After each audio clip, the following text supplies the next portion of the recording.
Welcome to 1 of 3 on the setting up and using the editor. I'm going to go a little bit more detail than I did the previous Call of Duty.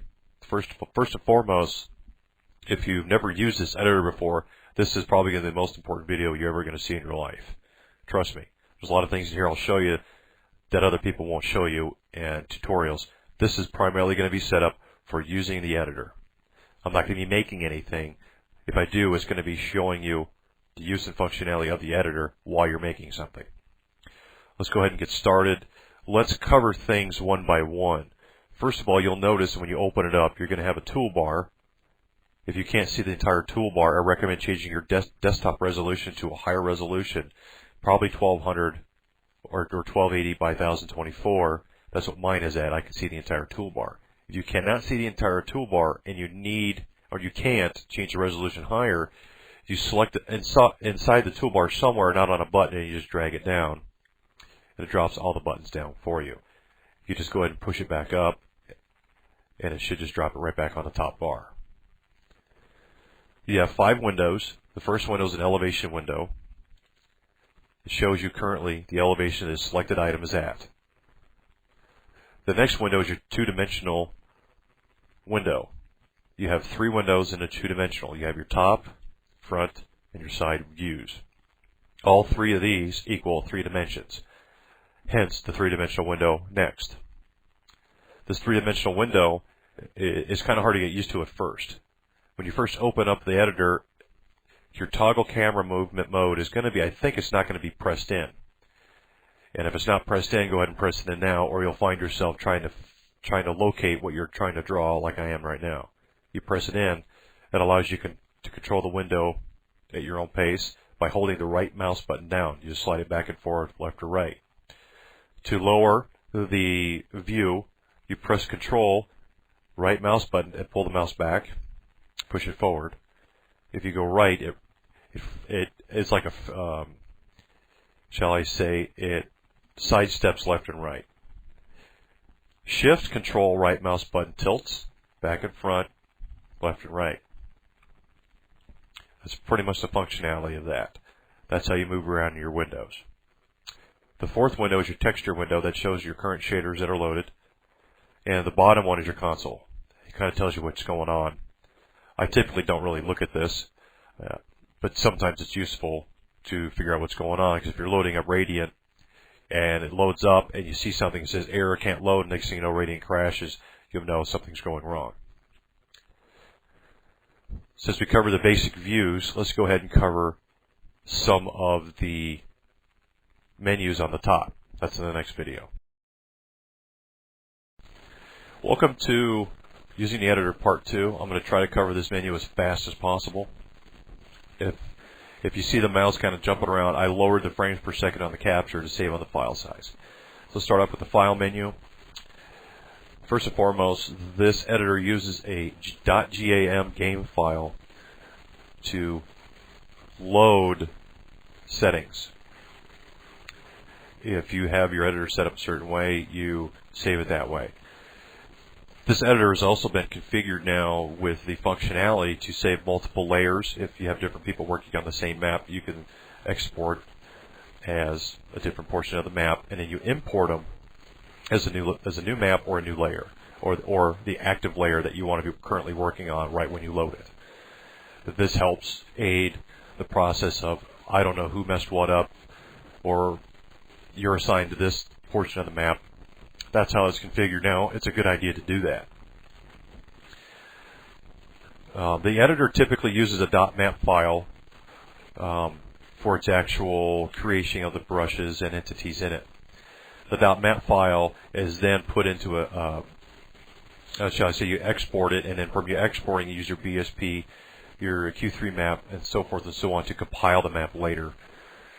So right off the bat, if you were just to create a new map, you just click on New Map, and you start drawing, and then you save it, and you load it later. When you're ready to compile, you click Export the Map, and you find the exported map, and then you compile. That's pretty much how that works. Your game settings are your directories. I haven't touched this. This is straight out of the box. I haven't had to touch it. Some people are having problems. That's probably because they have the game loaded on a different drive. You change it here. or different directories, you change it here. The next thing is point file. It's in this menu. That's for finding a leak in a level. You can't use it now until you compile and your level does have a leak. It'll tell you where, and you just go ahead and click that button and it'll tell you where it's at. Your edit menu, you have your undo, copy, paste, and delete. Notice your delete is your backspace, not your delete key. Map info shows you info about a map, things that are in the map, total brushes, entities, and etc. Then you have your entity info, shows things about entities. I put an entity in here just to show you how it lists it up, and it also shows your keys and the values for the entities. Next thing is the prefabs. Prefabs are prefabricated things. If I were to make this section of patch mesh and I like it and I want to use it later, you edit, save it as a prefab, and then go to another map, you like it, you want to load it, hey, look at this prefab I got, and you load it. You just click on load, just load up the file. Your preferences is your all-around preferences of the editor setup itself. There's a couple of new things in here. They say new functionality, right-click to drop entities, face selections, and what else we have? If you have your 2-button mouse, not a 3-button mouse, camera moves, texture qualities, your tolerant weld, we'll cover that a little bit later. Your startup shaders, which are in this texture window, you can have none, the commons, which are loaded already, which you're going to be using a lot of, and then all. That loads every single texture possible that you have loaded. I don't recommend to do that. It takes a little while to load. So just keep it on common. And then here, your target prepend. When you install the editor, it asks you for a target prepend name or auto-targeting name. This is where I put my initials. If somebody else was doing the same map and they had different initials and they were doing targeting of entities and things of that nature, it would put their initials on it. So that way you know who did what. That's pretty much what you really need to goof with in this area here. Everything else, just leave it alone. Your edit was covered. Your file has been covered. So let's go ahead and do your view. You have views. You have different toggles of viewing. I'm just going to briefly cover these because you can pretty much do it through the buttons or through the keyboard. As you go through some tutorials later on, you'll be using them all. You have center, up floors, down floors. That's just for your views. You can just quickly change in and out of different views. Your next, control tab, I use that a lot. That's primarily one of the things I use. Layouts, you have XYZ, XY top, XY, and XZ. That's how you want the layout to be in your 2D window. Zooming, XY 100% zoom in and out. I typically don't use that. I typically just use my mouse back and forth. Filter settings, if you want to filter certain things out of this .map file, they'll still be there, but they won't be viewable. And this is where a lot of people get confused, is I create something and I can't select it, help, help, help, and they spam these forums. Look in here. Make sure you don't have the AI unchecked. You know what I mean? It's pretty straightforward. And let me go ahead and recheck that again. There we go. Showing is a little bit more in detail. This is where some people get confused between this and filtering. Filtering just filters it out. Showing it just hides it. Filter. Let's see, AI. Filter it out. I can still select it. Show it. Let's find it. Entities. Show entities. It's gone. You know it's there. You put it there. That's for sure. Oops. Selections. You just view show entities. There it is. That's how that works.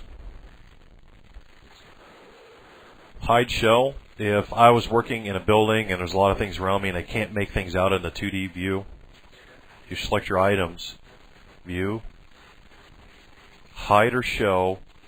You want to hide the opposite of what you have selected, so you want to hide the unselected items. And notice that arch will disappear. And everything else will disappear in the map that's not selected. To show it back, you press Shift H, or you just select, or sorry, view, hide show, and just uncheck, show the hidden. You can show your entities as bounding boxes, wireframes, things that you can do skin and boxed, just like that. cubic clipping, that's the camera view. For things far out in the distance you don't want to render, you have trouble with your video, you turn cubic clipping on. It kind of cuts it out at a certain distance. OpenGL lighting, you turn that off and on if you're having trouble doing some alpha blending, you don't know what's going on, it's not working, you need to spam the boards, uncheck the OpenGL lighting. Selections, dragging, edges and vertices we'll be covering that a little bit later. Cloning, spacebar, deselect is escape, flipping something, rotating, scaling stuff, that'll work a little bit later. I'm not going to cover CSG, there's a reason why you shouldn't be using that. It's very poor, it's not designed for Quake, it's designed for maybe Unreal Tournament or other editors. Selecting things by target names, class names, key values, connected, holes. Select certain things. When you have a box drawn or a brush drawn, you just select certain things that are touching it, completely tall, partial, or inside of it. Clipper tool, how to cut brushes into certain patterns. Useful when making destroyed walls and things like that, we'll cover later. If you want to connect entities, such as connecting vertice points or targeting AI to nodes and to follow paths, and grouping certain things, making things detailed so they're not drawn or they're actually called by the game engine later on. We'll cover that in compiling and finalizing a map. A lot of the things in here are the same as COD, which I have like 60 videos. So if you have a kind of a question and I don't have the video made for gradient yet, you can just go look. Go look at the COD. Making things structural, making it a weapon clip. Make things non-colliding, that saves data in the BSP later on. If you have things way out in BFE in the map, the player can't get to it, just make it non-colliding. The BSP, I haven't got these to work. Maybe it's because it's just me, or they're just not functionality yet, or they need to go ahead and fix that. Your grids, this is just your different grid scales. Rather than drawing something at a unit of 1 by 1, you can draw it by 2 or by 4 or by 8, by 16, by 32. Now remember, your grids, 1 unit in this editor equals 1 inch. So if I'm going to draw a 1 inch box, I just use grid 1, 2 inch box, 4 inch box, 8 inch thick wall, 16 inch thick wall, 32, 64, and so forth. Texture, the texture window, you have show and use. Show all, the surface inspector when you're applying textures. Render qualities, that is for your 3D view. You can show it as wireframe or flat shaded. You kind of get the idea. I just use Triliner, it's easier to look at. And below this you have the list of your textures you can use. Let's go to the regions. You can turn your regioning off. You can set it XY, you can set a tall brush, you can set a brush, set the selected brushes. That'll be covered in the buttons a little bit in the next video. Your brushes, you can create a 3-sided, a 4-sided, 5-sided, etc., all the way up to 9. Arbitrary sided, you can define how many sides, 3, blah, blah, blah, blah, and oh, that's my person. Brush arbitrary sided, let's 7, it changes it to 7. See how that works? Okay. Primitives, basic cones, spheres. I haven't got the sphere to work. Let's see if that works. I'm never really good with that. How many sides? How many sides are in a sphere? 5. Yeah, see, I just crashed it. Okay, welcome to part 3. I'm going to cover the buttons real quick. You basically have your open and your save buttons for your .map file. You have your flipping of brushes on certain rotations. Let me go ahead and select that brush, slide it over. Let's get everything moved somewhere closer. Kind of show you what they do. These just flip them around, those 6. And if you have certain items, or brushes touching, you need to select certain brushes. Select whatever's, damn it, go too quick. Select things that are touching other brushes. That's how that works. Selecting inside of certain things by using a brush. If I was to draw a big brush all the way over this entire section I have drawn, now I move out of it, I can't see in it, but when I go in it I can see it. But I want to select everything inside here without doing selecting everything 1 by 1. You select a brush and then you select whatever's inside. Boom. Everything in here is selected. That's how that works. The next one is the clipper tool. Clipper tool is very, very useful when you're making destroyed building looks, walls, whatever. You press X or you select the clipper button. Select your points, 1, 2, clip, done. Clipper tool will be covered a little bit later, but that's the button for it. Snapping things to grid. You notice how when I'm dragging this down, it kind of snaps it to the grid background.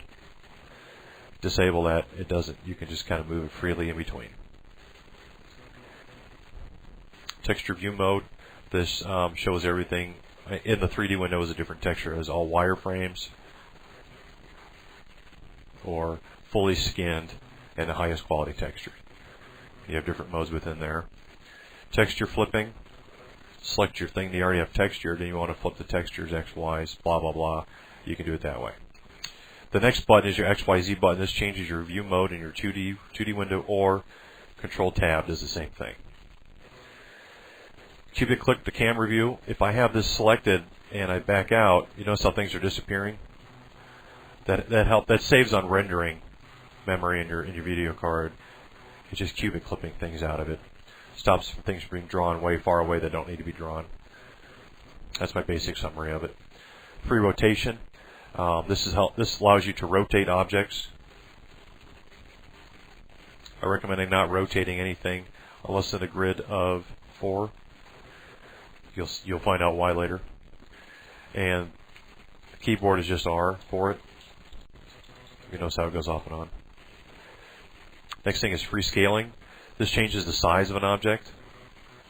Wow. See how big and small it gets. That's how that works. And then you have your lock, your X.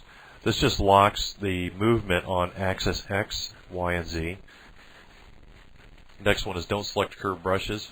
I already have things drawn. That's a curved brush. So when I have that pressed in, I cannot select anything that's curved. People wonder, man, I can't select it. Help, please help. And they spam the boards. I can't select it. Well, make sure you don't have something pressed. Don't select your curved brushes. I can select them now, but if I have it in, I can't select them. Next one is showing your patches as bounding boxes. Showing the bounding box around the patch. See the box around it. If you have a lot of patches you're selecting and there's a lot of bounding boxes, you can't determine which is the end of the bounding box or the end of the patch. You just disable that. The next one is showing patches as wireframes. This is very useful when you're making hills and doing terrain. That allows you to actually see through to the other side of what it's going to look like. The next one is the patch bend mode. Useful when you're doing roads. You can either press B or you just press the patch bend mode here. If you read the information, it tells you how to do it. It's very simple. Follow the directions. The next one is redisperse patch points. If you find yourself moving a vertice within here, I went ahead and clicked on it. I selected 2. It has an information box just as well. Use tab to cycle through available rows or columns for insert or deletion. This allows you to remove or add rows or columns for better curvature look. If you find yourself needing more curvature look, more smoother, that's how you insert or remove. Control-Shift-A does the same thing. Control-Shift-A will add. It only works on terrain patches for the Control-Shift-A or Q removes. We'll cover that later. Weld equal patch points during moves. If 2 patches are meshed together, when you move them, it'll move them in conjunction with each other. Select drills down rows and columns. If you're working on a cylinder, you need to go down a certain row or column. You just shift. That's how it's selected that. It'll just go ahead and drill down the row or column. Or if you have patches on top of one another, they'll do the same thing without having to go through and select each vertice one by one. The locking of vertices. This is kind of fun because you can do a lot of stuff with this. This is cool. I like this. What I want to do is I want these 2 not to move when I move the rest of the patch. So what you do is you select the lock first, select your vertices you want to lock. They turn red, deselect it. Now what you want to do is you want to move other items or other portions of it. Oh, sorry, moving the whole thing. Let me do let me just move this one. If I can grab a hold of that sucker. Works a lot better on the terrain. Select it. And notice how the center is staying there. That's what that does. Better example.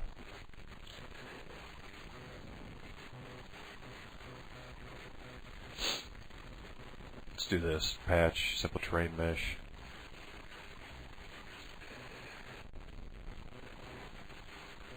Lock it.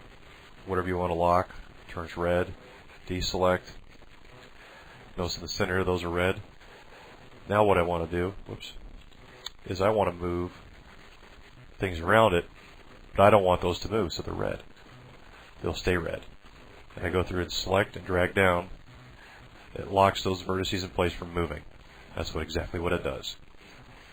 How to unlock them, you select unlock, highlight over them, uncheck or depress the highlight unlock button. There you go.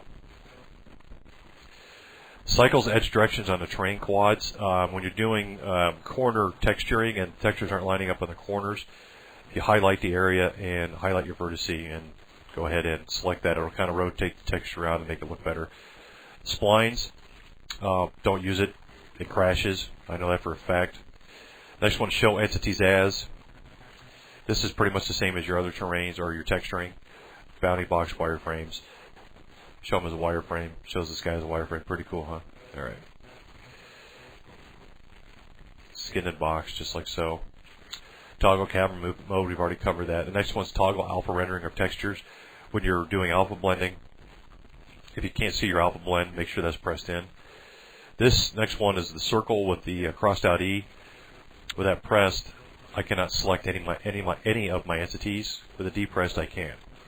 The next one is used when you're doing portals. It kind of helps you figure out which side is portal and which you're touching. Here I created a brush that has a portal node draw, and then on the other sides it has portal. Watch what happens when I press the D button. It gets rid of the portal node draw and leaves the portal. That's what it does. That's useful later on. There's tutorials I have that show you how to do that. Tolerant weld when you're doing how shall I say? Let me change these out. Where'd it go? There it is. Tolerant weld. When things are within the tolerant weld distance, lines will appear between the two patch points.